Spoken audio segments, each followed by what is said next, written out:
Recovery. In 1923, Gustav Stresemann became Chancellor of the Weimar Republic. His domestic and international policies helped the German economy to recover, resulting in the golden years of the Weimar Republic. Stresemann introduced a new currency. Gustav Stresemann was Chancellor of the Weimar Republic between August and November 1923. He made important changes to help Germany recover from its economic crisis. In September 1923, he ended the strike on the Ruhr. This reduced tension between Germany, France and Belgium, and it meant the government could stop making compensation payments to strikers.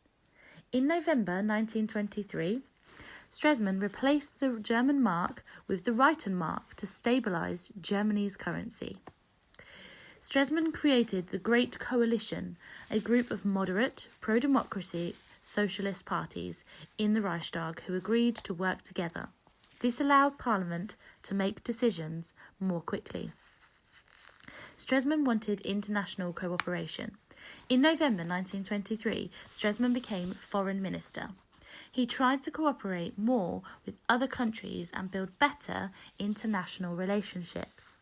Germany's economy prospered as a result. Stresemann was key in developing a number of different plans and pacts that are outlined below. The Dawes Plan was signed in 1924. Stresemann secured France and Belgium's withdrawal from the Ruhr and agreed on more realistic payment dates for the reparation. The USA lent Germany $40 million to help pay off its other debts. The Dawes Plan helped Germany's economy, but meant success was dependent on American loans. This meant that America could afford to lend money to other countries. The USA lent money to Germany to help pay off its debts. Germany then paid this money back to France and Britain. Britain and France then used the money to pay off their own debts to America, and thus the cycle continues. The Young Plan was agreed in 1929. The Allies agreed to reduce the reparations to a quarter of the original amount, and Germany was given 59 years to pay them.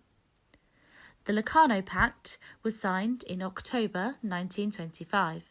Germany, France and Belgium agreed to respect their joint borders, even those created as a result of the Treaty of Versailles. The League of Nations allowed Germany to join in 1926. Germany was re-established as an international power. The Calabrian Pact was signed by Germany in 1928. Alongside 65 other countries, they promised not to use violence to settle disputes. Germany had begun to recover, but this meant that they were dependent on money from the USA. Life was beginning to look better, and most of this was thanks to the work of Stresemann. But he died in October 1929, just before the disaster of the Wall Street crash, a massive stock market crash in the USA which started a global economic depression. The plans he had agreed would only work if the USA had enough money to keep on lending to Germany, but after the crash, it didn't.